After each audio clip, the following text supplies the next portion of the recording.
السلام علیکم طلبہ و طالبات، میں doctor Syed Saifullah, assistant professor of Urdu, government degree college Chanchalguda Hyderabad.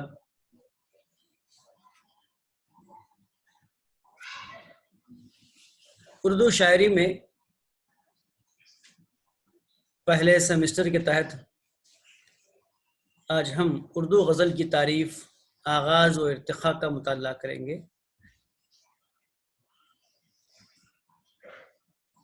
آئیے پاور پوائنٹ پریزنٹیشن کے ذریعے ہم دیکھتے ہیں کہ غزل کی کیا تعریف ہے اور اس کا آغاز و ارتقاء کیسے ہوا۔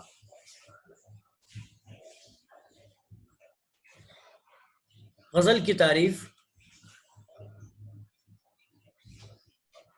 غزل ایک مقبول ترین صنف شاعری ہے، یعنی شاعری کی جتنی بھی قسمیں ہیں ان میں غزل بہت مشہور قسم ہے۔ اس کے لغوی معنی عورتوں سے باتیں کرنا یا پھر عورتوں کے متعلق باتیں کرنا ہے۔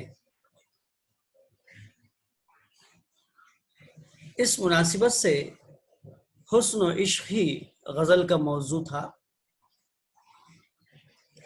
لیکن وقت گزرنے کے ساتھ ساتھ اس کے موضوعات میں وسعت پیدا ہوتی گئی اور آج غزل میں ہر طرح کے مضمون کو پیش کرنے کی گنجائش پیدا ہو گئی ہے۔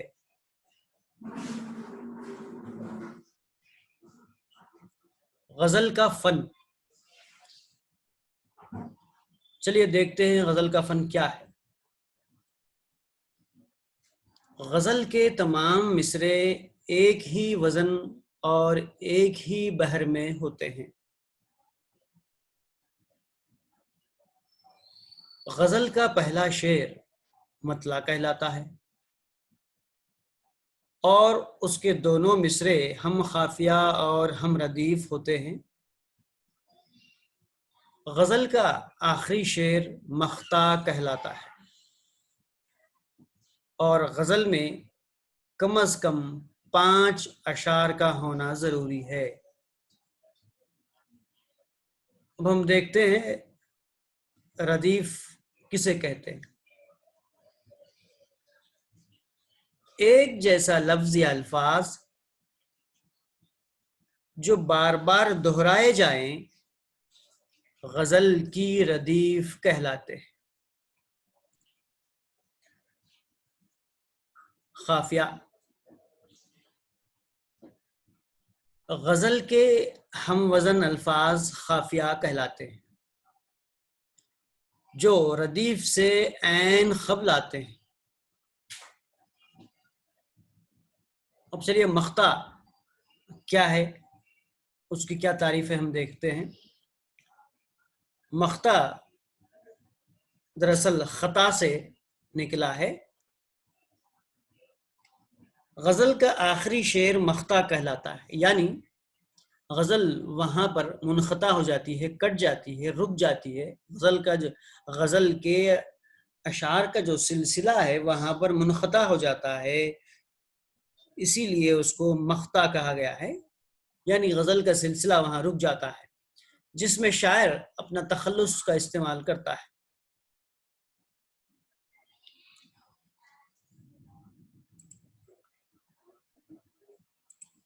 لفظ غزل کا عربی مطلب اپنے محبوب سے گفتگو ہے۔ یہ قدیم غزل سے متعلق بات چیت ہو رہی ہے۔ غزل کی مقبولیت کا سب سے اہم سبب یہ ہے کہ اس کا محبوب موضوع عشق ہے۔ غزل میں 3 اہم کرداروں کا بیان ہوتا ہے جس میں عاشق، محبوب اور رقیب اہمیت کے حامل ہیں۔ شاعر اکثر اپنے محبوب کے حسن و جمال کی عکاسی کرتا نظر آتا ہے، پھر اس کے بعد اپنے محبوب کی بے رخی پر بھی روشنی ڈالتا ہے۔ اس کے علاوہ محبوب کے ظلم و ستم، رقیب پر مہربانیوں اور اس کی بے وفائی کا دکھ بھرے انداز میں ذکر کرتا ہے۔ غزل ایک داخلی صنف سخن ہے۔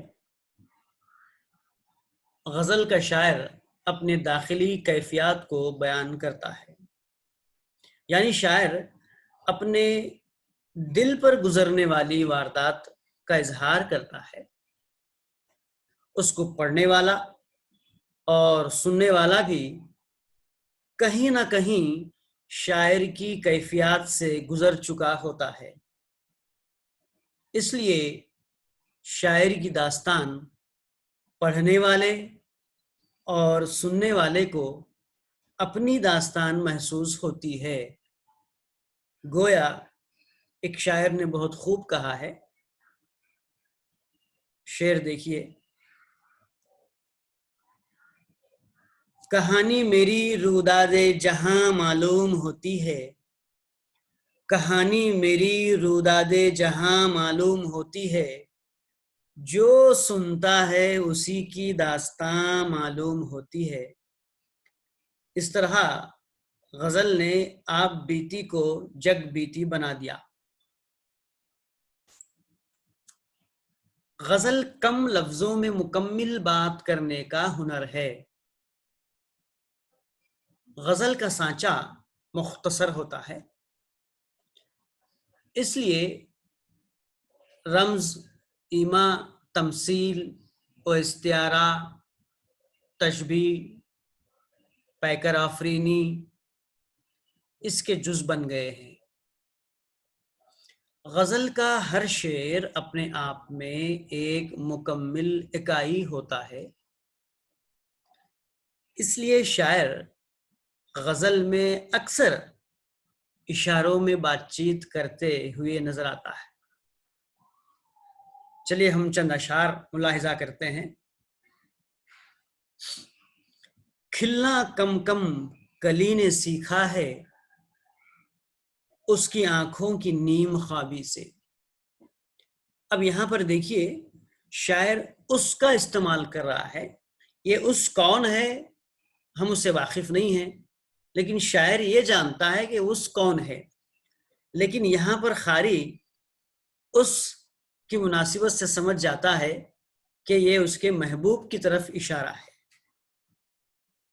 دوسرا شعر دیکھیے: آپ کی یاد آتی رہی رات بھر، چشم نم مسکراتی رہی رات بھر۔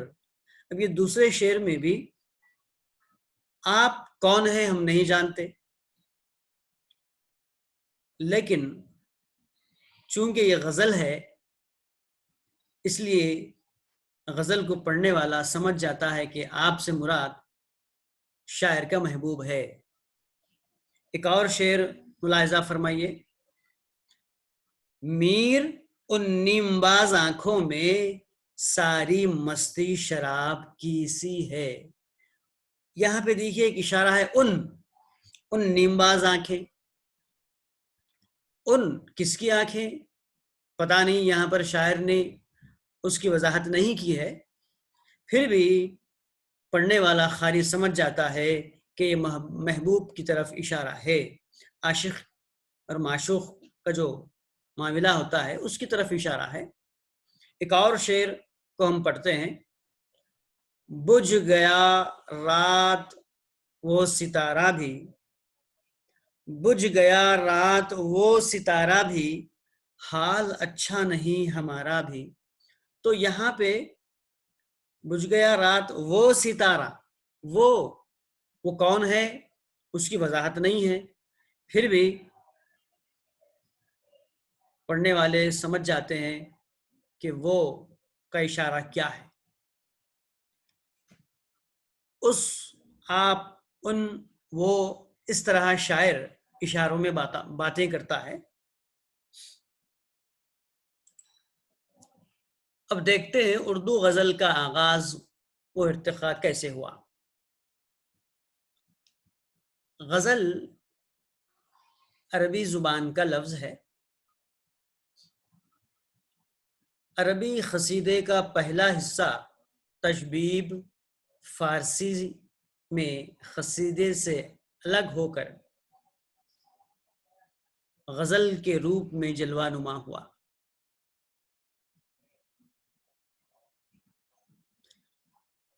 قصیدے کا پہلا جز تشبیب ہے۔ یہ تشبیب دراصل شباب سے نکلا ہے۔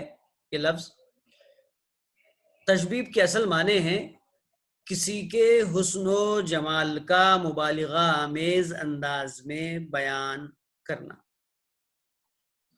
کسی کے حسن و جمال کا مبالغہ آمیز انداز میں بیان تشبیب کہلاتی ہے۔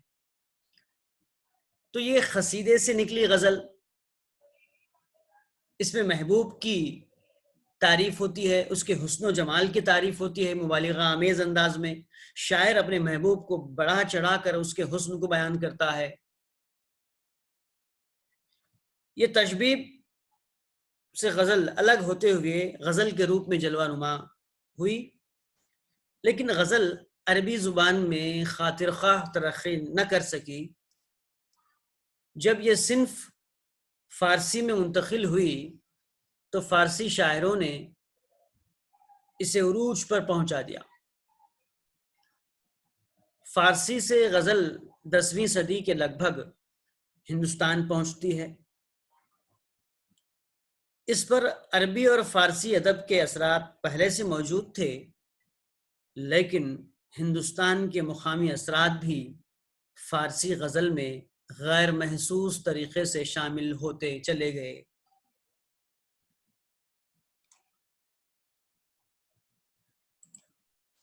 ہندوستان پہنچنے کے بعد بھی فارسی غزل 300 سال تک فارسی ہی رہی، اس میں کوئی تبدیلی نہیں ہوئی، کیونکہ فارسی شعراء کو صرف فارسی ہی نظر آتی تھی، فارسی کو ہی مستند مانتے تھے۔ جو ہندوستانی زبان تھی اردو، بہت بعد میں اس کا نام اردو آیا، اس کو ملی جلی زبان کہا کرتے تھے اور ریختہ بھی کہا کرتے تھے، ٹوٹی پھوٹی زبان۔ تو ان کی انا اس بات کو تسلیم نہیں کرتی تھی کہ اس ٹوٹی پھوٹی زبان میں شعر و شاعری کرے، چونکہ فارسی بہت پہلے سے مستند زبان مانی جاتی تھی۔ ایران والوں کو بہت گھمنڈ تھا کہ بھئی یہ فارسی شاعری، فارسی زبان بہت اعلیٰ زبان ہے۔ اسی بنا پر ہندوستان میں جو فارسی گو شعراء تھے انہیں بھی بڑا زعم تھا کہ وہ بھی فارسی شاعری میں غزل کہہ رہے ہیں۔ ایک روایت یہ بھی ہے کہ امیر خسرو نے اردو الفاظ کا استعمال شروع کیا، لیکن ادبی زبان کا درجہ نہیں دیا جا سکتا۔ غزل میں ایک آدھا مصرع فارسی کا اور آدھا مصرع اردو کا امیر خسرو نے استعمال کیا تھا، لیکن اس کو اردو غزل کا درجہ نہیں دیا جا سکتا۔ فارسی کے شاعروں نے اردو زبان کے بجائے فارسی کو ہی مستند مانا۔ فارسی غزل جب دکن پہنچی تو اس میں مقامی زبان کی بولیوں کا استعمال ہونے لگا۔ بہمنی عہد میں صوفیہ اور مذہبی عالموں نے اردو کو دین کی تبلیغ کے لیے استعمال کیا، جسے اردو ادب کا درجہ نہیں دیا جا سکتا۔ بہمنی دور کے غزل گو شعراء، آئیے اب ہم دیکھتے ہیں کہ بہمنی دور میں غزل گو شعراء کون تھے۔ اردو میں غزل گوئی کی شروعات دکن سے ہوئی۔ دکن کی خود مختار بہمنی سلطنت کا آغاز 1347 میں ہوا۔ کچھ تاریخی جائزہ ہم لیں گے تو پتہ چلتا ہے کہ بہمنی سلطنت کس طرح قائم ہوئی۔ علاء الدین خلجی اور اس کے سپہ سالار ملک کفور نے 1210 میں دکن فتح کرنے کے بعد شمالی ہند کی زیر کر لیا، لیکن سلطان محمد تغلق کے زمانے میں دکن کے عمرا نے سلطان کے خلاف بغاوت کر دی اور حسن گنگو بہمن حسن خان نے ظفر خان علاء الدین بہمن شاہ کی خطاب کے ساتھ دکن کا خود مختار حاکم بن گیا اور بہمنی سلطنت کی داغ بیل ڈالی۔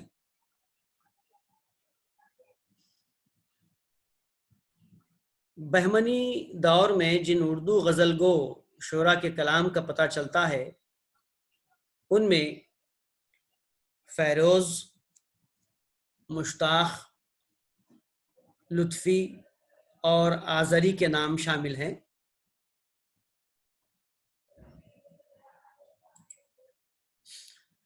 قطب شاہی دور کے غزل گو شعراء، آئیے اب ہم دیکھتے ہیں کہ قطب شاہی دور کے غزل گو شعراء کون کون تھے۔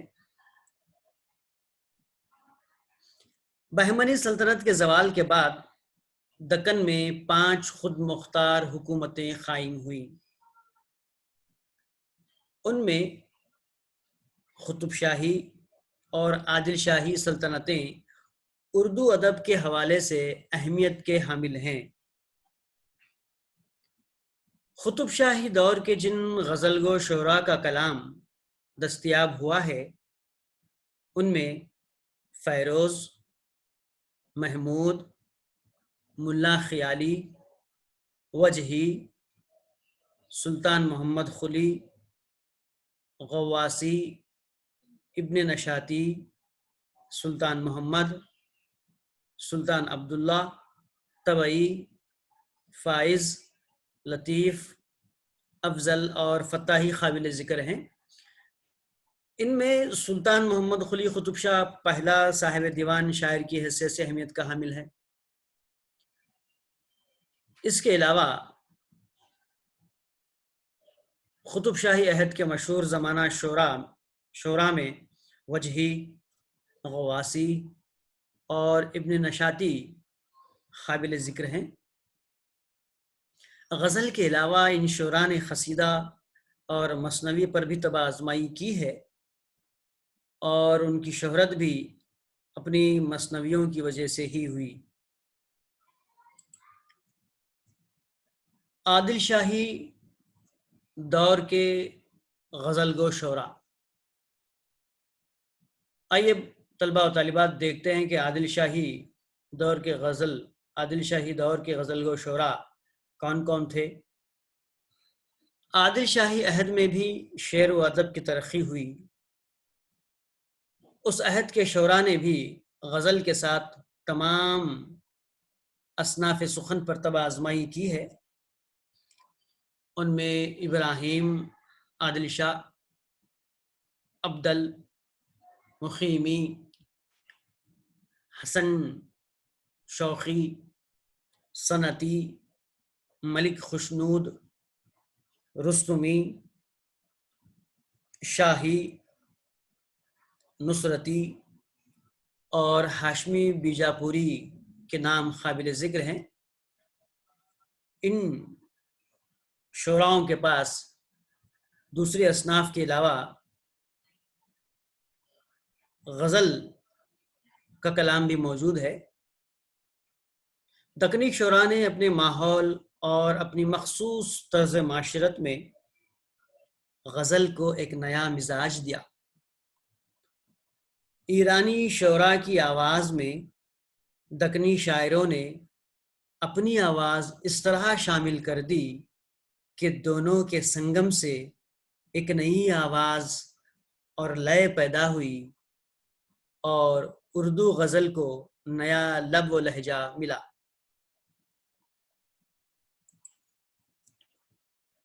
مختصر کے گولکنڈہ اور بیجاپور کے غزل گو شعراء کے ہاں ہندوستانی رنگ صاف نظر آتا ہے۔ انہوں نے ہندوستانی معاشرت کی بڑی کامیاب عکاسی کی ہے۔ ان شعراء نے فارسی غزل کی حیت کو آگے رکھ کر اردو میں غزل گوئی کا کامیاب تجربہ کیا۔ فارسی اور ہندوی دونوں زبانوں کے موضوعات کو اردو غزل میں ڈھالنے کی کوشش کی ہے، اور وہ اس کوشش میں کامیاب بھی رہے۔ دکنی شعراء کی اردو غزل چونکہ اپنے ابتدائی دور میں تھی، جس کی وجہ سے ان کی غزلوں پر دکنی زبان کا غلبہ نظر آتا ہے، آج وہ زبان متروک ہو چکی ہے۔ اس کے باوجود ان شعراء کی کوششوں کو نظر انداز نہیں کیا جا سکتا۔ جدید اردو کے دکنی شعراء قطب شاہی اور عادل شاہی کے بعد کا دور ولی دکنی اور سراج اورنگ آبادی کا ہے۔ غزل گو کی حیثیت سے ولی کا اردو غزل میں جو مقام ہے، اس کو اردو غزل کی تاریخ میں رہتی دنیا تک سنہرے حرفوں میں لکھا جا سکتا ہے۔ ولی کو سیر و سیاحت اور سفر کا بڑا شوق رہا بچپن سے۔ اسی مناسبت سے ہم دیکھتے ہیں کہ ولی جب جوان ہوئے وہ اورنگ آباد بھی گئے تھے، لیکن ولی کا سفر دلی اور ان کے ساتھ ان کے اردو دیوان کا دلی پہنچنا تاریخی اعتبار سے اہمیت کا حامل ہے۔ دلی کے فارسی گو شعراء نے ولی کے کلام کو دیکھ کر شزدر رہ گئے، پریشان رہ گئے، حیران رہ گئے کہ جس زبان کو وہ ٹوٹی پھوٹی زبان سمجھتے تھے، اس زبان میں بھی اس طرح کی اعلیٰ درجے کی شاعری ممکن ہو سکتی ہے۔ جس زبان کو وہ ٹوٹی پھوٹی زبان سمجھتے تھے، زبان کے ذائقے کو بدلنے کے لیے وہ کبھی کبھار ریختہ میں شعر و شاعری کیا کرتے تھے۔ انہیں اس بات کا اندازہ نہیں تھا کہ اس طرح کے فارسی کے مد مقابل اعلیٰ درجے کی شاعری ممکن ہو سکتی ہے۔ اس بات کا احساس دیر سے ہی صحیح دلی کے فارسی گو شعراء کو ولی کے کلام سے ہوا۔ ولی کے بعد کا اہم نام غزل گوئی میں سراج اورنگ آبادی کا ہے۔ اب آئیے دیکھتے ہیں دکن سے نکل کر جب ولی نے دلی کا سفر کیا تو ان کا دیوان بھی ان کے ساتھ جاتا ہے، تو ان کے دیوان کو دیکھ کر ہی وہاں کے فارسی گو شعراء، دلی کے فارسی گو شعراء نے ریختہ گوئی کی طرف توجہ کی تھی۔ شمالی ہند کے فارسی شعراء ولی کا کلام دیکھ کر ہی ریختہ گوئی یعنی اردو غزل کی طرف متوجہ ہوئے۔ ان میں شاہ حاتم، شاہ مبارک، آبرو، مرزا مظہر جاں جانا کے نام اہم ہیں۔ اس کے بعد غزل کے سنہرے دور کا آغاز ہوتا ہے۔ اس دور کے لافانی شاعر ہیں میر تقی میر، سودا اور درد۔ یہ تین ایک ایسے بڑے نام ہیں جس کو ہم سنہرے دور سے تشبیہ دے سکتے ہیں۔ جب بھی غزل کا نام آئے گا تو میر کا نام ضرور آئے گا، اور جب بھی قصیدے کا ذکر ہوگا تو سودا کا نام ضرور آئے گا، اور درد اور صوفیانہ شاعری یہ دو نام ایک سکے کے دو رخ ہیں، اسی لیے ان شاعروں کو لافانی شاعر کہا جا رہا ہے۔ میر کو خدائے سخن کہا گیا، حالانکہ غزل دکن سے اس کا آغاز ہوا تھا، لیکن اس کو کمال عروج تک پہنچانے میں میر نے بڑی محنت کی۔ میر کا بہت بڑا ہاتھ ہے۔ اس کے بعد پھر سودا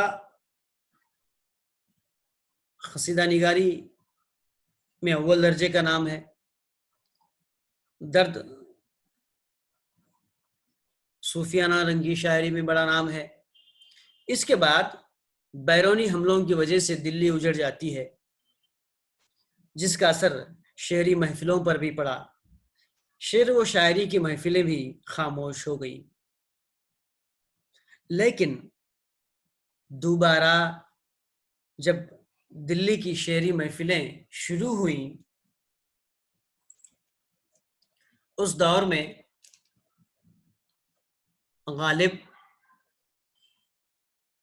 ذوق اور مومن اسی دور سے تعلق رکھتے ہیں، دوسرے دور سے، دلی کا دوسرا دور۔ احمد شاہ ابدالی اور نادر شاہ کے حملوں کی وجہ سے دلی ہمیشہ اجڑتی رہی، اور شعر و شاعری کی محفلیں بھی اجڑتی رہیں۔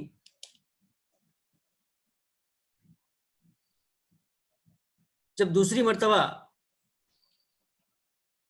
دلی کی محفلیں سنورنے لگیں تو اس دور میں یہ نام بہت مشہور ہیں، غالب، ذوق اور مومن۔ غالب نے غزل کے موضوعات کو وسعت دی اور اسے فکر سے آشنا کیا۔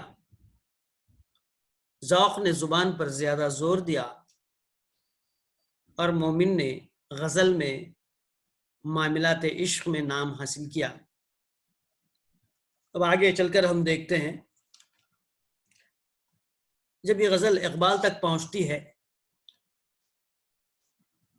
تو بہت بڑا لمبا سفر طے کرتے ہوئے اپنے اندر بہت سی تبدیلیاں لا چکی تھی۔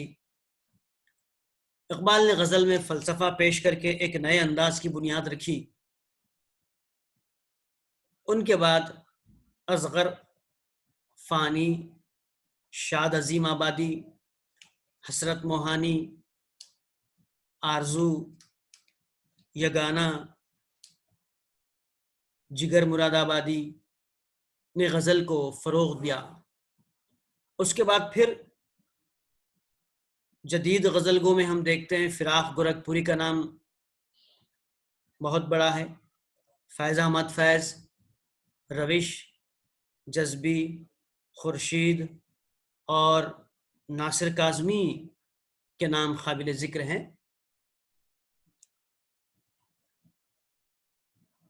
چلیے آگے دیکھتے ہیں دبستان لکھنؤ کی غزل گو شعراء۔ دبستان لکھنؤ کی غزل گو شعراء، اس سے پہلے ہم نے دبستان دلی کے غزل گو شعراء کے نام دیکھے۔ شمالی ہندوستان میں یہ دو دبستان بڑی اہمیت کے حامل ہیں، دبستان دلی اور دبستان لکھنؤ۔ دلی کی طرح لکھنؤ میں بھی شاعری کی محفلیں سجتی رہیں، لیکن لکھنؤ کی مزاج کے ساتھ ساتھ شاعری کا رنگ بھی دلی کی شاعری سے مختلف تھا۔ دلی میں داخلی عناصر کو اہمیت دی گئی اور لکھنؤ میں خارجی عناصر کو اہمیت دی گئی۔ یعنی داخلی عناصر سے مراد داخلی کیفیات، اندرونی کیفیات، انسان کے جذبات و احساسات، یہ جو داخلی کیفیات کہلاتے ہیں۔ دلی کے شعراء اپنے داخلی کیفیات، اپنے جذبات و احساسات پر زور دیتے تھے شاعری میں۔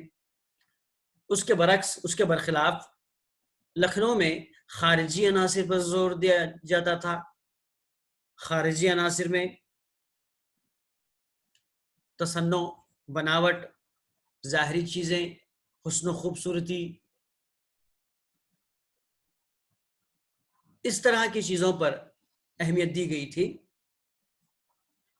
لکھنؤ کے نمائندہ شعراء میں مصحفی، انشاء، آتش، ناسخ اور جرات کے نام قابل ذکر ہیں غزل گوئی میں۔ دلی اجڑنے کے بعد ہجرت کر کے لکھنؤ جانے والوں میں آرزو، سودا، میر حسن، میر خلیق، جعفر علی خان، حسرت، سوز، حیراں، میر، جرات، رنگین، نسیم دہلوی جیسے اہم شعراء بھی تھے، لیکن لکھنؤ کا رنگ ان شعراء پر غالب نہ آ سکا۔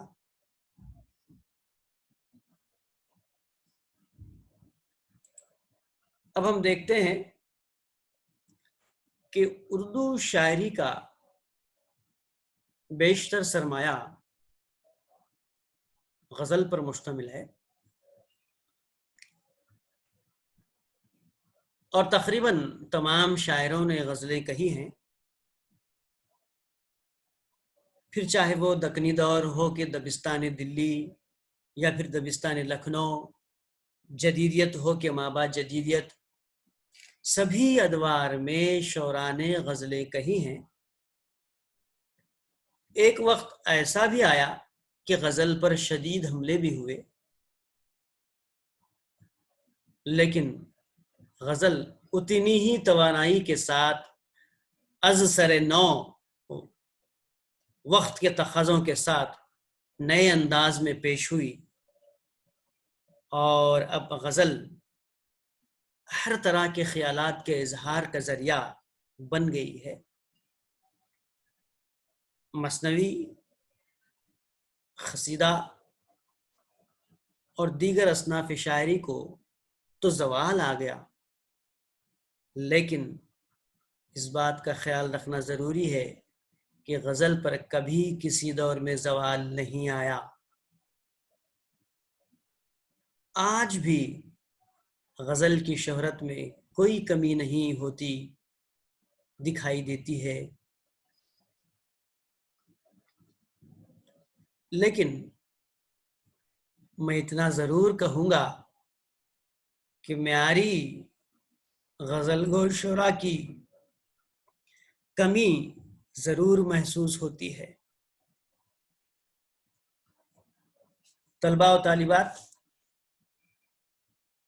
آج کا ہمارا موضوع اردو غزل کی تعریف اور آغاز و ارتقاء یہیں پر ختم ہوتا ہے۔ کل پھر ہم انشاءاللہ ایک نئے موضوع پر بحث کریں گے۔ السلام علیکم، اللہ حافظ۔